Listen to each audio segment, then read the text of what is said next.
My life was really hopeless, really directionless.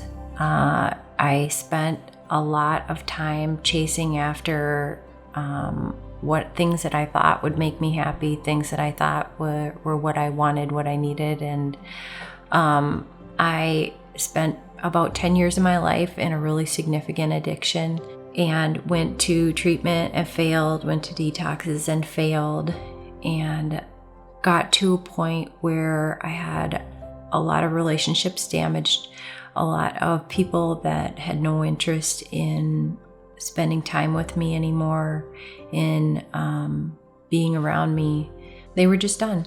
And I found myself one day I was sitting in my car down off of Lindale, and I woke up. I had been passed out.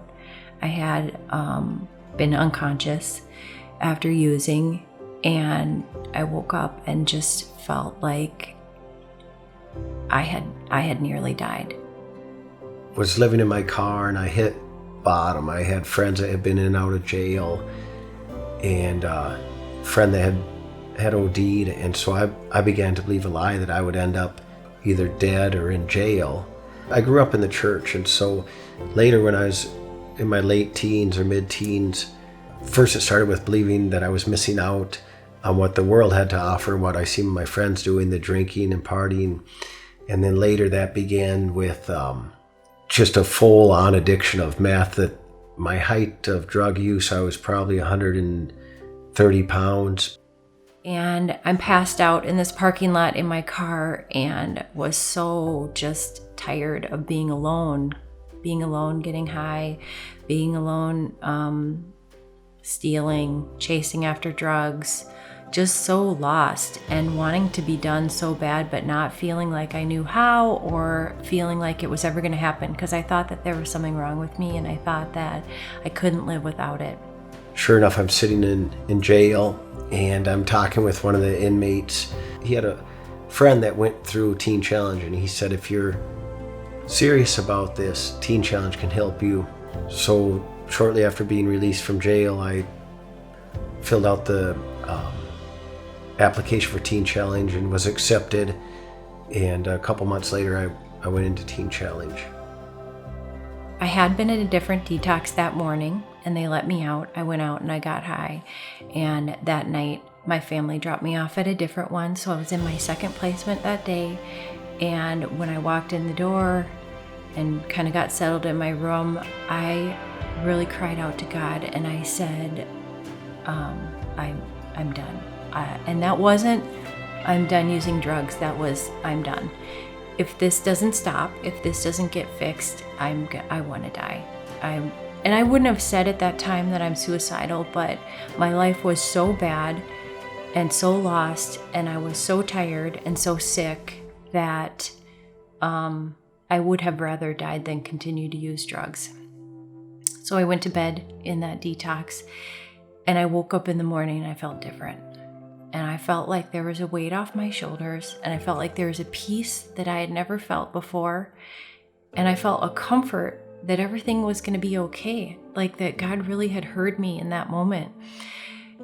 And I got to go to Teen Challenge, and it was like the turning point. I didn't make the full commitment, I was at Teen Challenge, but it wasn't until I was there for about 5 months when I decided I'm going to stay the course. I'm going to finish this program, because I think the hardest thing that happens for myself or an addict is having rules or things change, and instead of being able to react in your old way of going back to your drug use or out of anger and rage and going and getting high, you have to learn how to deal with something in a healthy way. I felt like God was speaking to me, and I felt like He was answering my prayers, and there was suddenly this relationship there that had never been there before. I'd been in so many churches over my life. I was raised in the church, but all of a sudden I started to hear God, and I started to feel God, and I felt like He was changing my heart. I was never the same. It was a process. I had to go through learning how to be different and going against my old habits and going against my old thinking patterns and handing things over to him day after day and really seeking his guidance. But I was never the same. Starting over was hard in the way that these 10 years were wasted. But the Lord has a way of using that. I've been able to talk with people that are in addiction, or parents that have a child that's going through addiction, and they're at their wits' end. They don't know what to do. And I really just want to encourage my mom and grandmother never stopped praying for me. And the love of the love that the Lord has for each one of us. His love breaks through addiction and through strongholds in our life. And it took the power of Jesus Christ to break the chains of addiction off my life. And, meth is one of the drugs that they say so many people relapse, and I've just never looked back. Some of the biggest challenges in starting over for me, when I really had to be honest and confront the reasons that I had the struggles that I had before I became a Christian. I had to be honest about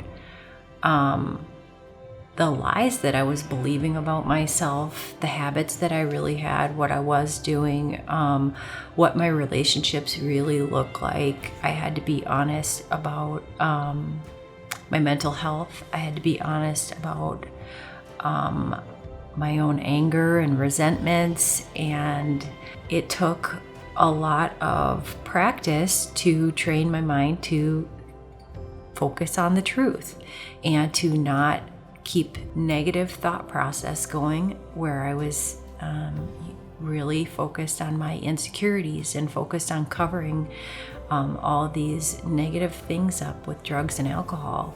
Without opening that up and bringing light into those areas, I would have continued to carry them. It's kind of like this fungus or something inside of you, something really icky and negative and dark, and you have to open it up and let this light flood in and to be able to flush it out and to kill those things.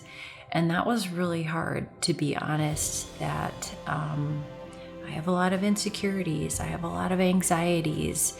All these things happened to me that I didn't tell people about when I was younger, and to be honest with somebody and to